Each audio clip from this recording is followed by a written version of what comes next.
Adire textile production is one of the very many age-long surviving trades of Yoruba people, and it is assumed to be inborn business, inherited by birth or heritage, passed on to descendants of families who were involved in production process.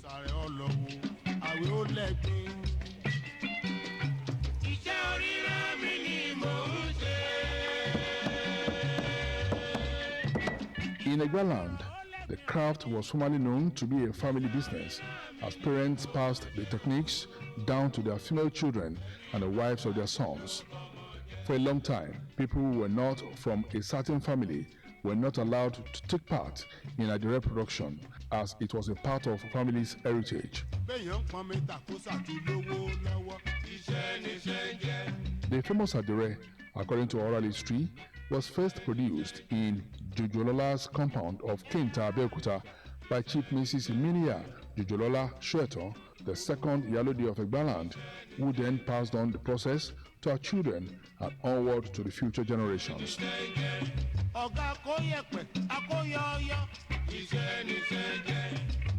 Chief Mrs. Shadia Akamo is the current Yaloja Kenta Adire Kampala Market in Itoku. She happens to be one of the great-grandchildren of Mama Jojolola. According to her, the first Adire material was made with teru, the local white attire, and elu, local dye, made from elu leaf, which is planted in the Shaki area of Oyo State.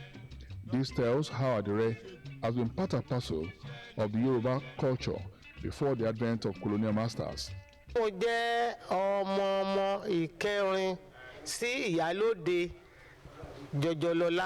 I am one of the great-granddaughters of the woman that introduced Adire Kampala to Egbaland.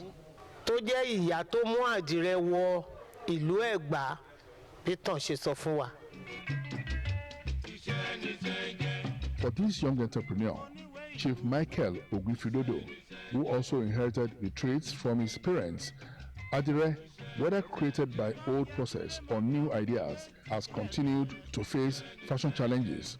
But despite that, it is still an alternative to machine prints. He said people spend all days, sometimes all night, to produce new patterns.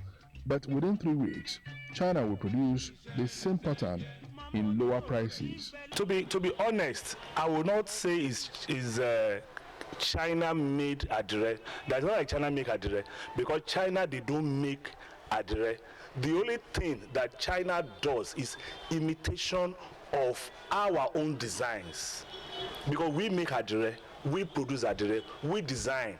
Adire is about creativity. We do the creativity. The only thing they do is they snap our creativity in terms of taking the picture, take it to wherever they want to take it, and end up producing mass production nylon type. So, and that's what they have been doing, and they are killing the industry. They are killing young, talented people. They are killing the inspiration of people. Like, you know, I can sit down, formulate a design. Before you know it, in the next 1 week, 2 weeks, the design will be out. So are they encouraging me to actually sit down and think to create another design again? No. So they are actually killing. It's not only killing the business. They are even killing the intellectual ability of people to reason.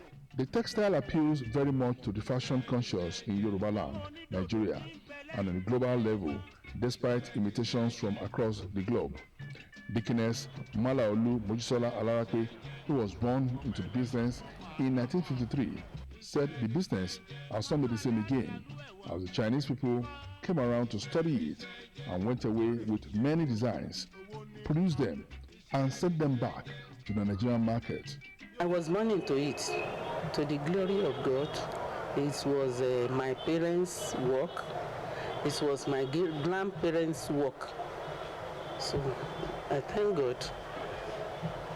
Not quite long that we discovered that the Chinese, immediately after making bridge anyway, maybe when they came for the bridge making, they discovered that there's something they can trend on here. It's really flooding our markets. Too much. Like this one I'm putting on, they have made it. We don't know how they get the pattern. If you make any new pattern, they will make it. Many people are now scared of investing in the business because of China products, which have taken over the market. Customers now prefer to pick the products from China over the ones made in Nigeria because they are sold at cheaper prices. They know, but because of the situation of the country, they dance to it. Government can help us to ban it totally, so that we will have records of adire again. If they don't spoil it, stop it, there will be nothing like adire again. So they should help us. This is our grandparents' work. It should not go like that. When you even talk of the native, they are now making it. You talk of anyone, tie and die, they are now making it at cheaper rates. When you take a cloth of 15,000, 10,000, they will make it on 3,000 cloths. Initially, when they started, it was making sand, but now it's not making sand again. When they started it, it was so hard, but now it's getting soft.